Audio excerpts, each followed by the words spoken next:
Faded, paint-spattered jeans clung to narrow hips and muscular thighs.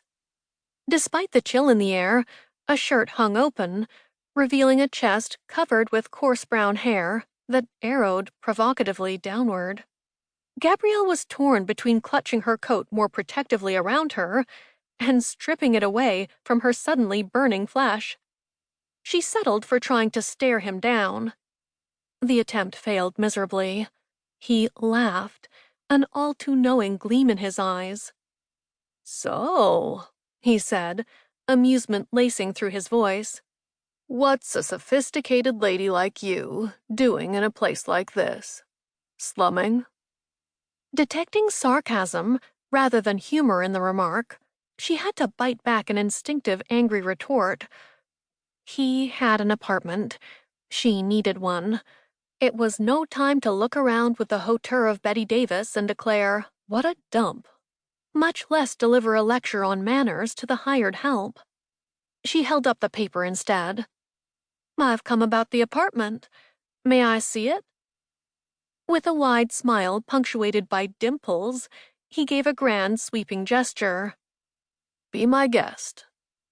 Gabrielle stepped cautiously inside and took a slow survey of the empty room. She had difficulty registering the apartment's features because the man stood right behind her, watching her every move. Where she went, he followed, first with his eyes, then by ambling along behind. Since he couldn't possibly be concerned about theft, she had to assume he was doing it to rattle her. It was working. Quite well, in fact. She tried to shake off the feeling with common sense. With her whole life off kilter, the last thing she needed was an instantaneous physical attraction to a man of apparently limited means and ambition. A handyman, for heaven's sake. The members of the Junior League of Charleston would die laughing at the notion of Senator Graham Clayton's daughter having palpitations over a handyman. "Do you know anything about the building?" she asked, when she'd seen the living room and 2 tiny bedrooms. She'd been right about the fireplace. It was small, but suggestive of cozy winter evenings. She was less hopeful about the floor. It was wood, all right, but paint-spattered, scuffed, and marred by several generations of spills. It would require extensive elbow grease, sanding, and quite possibly a miracle to restore it. "What did you want to know about the building?" "When was the last time an exterminator was here?" He shrugged doubtfully. "There's always a can of Raid." One blonde brow arched significantly. "I see." She glanced once more around the empty living room. The ad said furnished. "It will be." "When?" "Tomorrow. Maybe the next day. Whenever I get finished with the work." The man obviously had a careless disregard for timetables.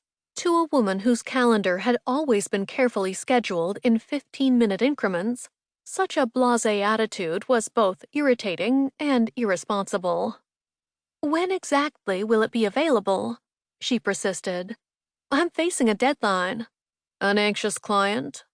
She stared at him blankly. "Client?" "You're a real estate agent, right?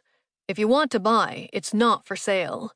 If you have someone who wants to rent, I'd prefer to deal direct. Sorry, no agents." "I'm not in real estate. I'm looking for myself. To rent," she amended, in case he was worried that she was planning to buy the property and fire the help, starting with him. Instead of putting his mind at ease, though, she seemed to have astonished him. "You actually want to live here yourself?" "Why not?" she said defensively, though she knew perfectly well what he meant. "It's an apartment. I need a place to live." "Try Park Avenue."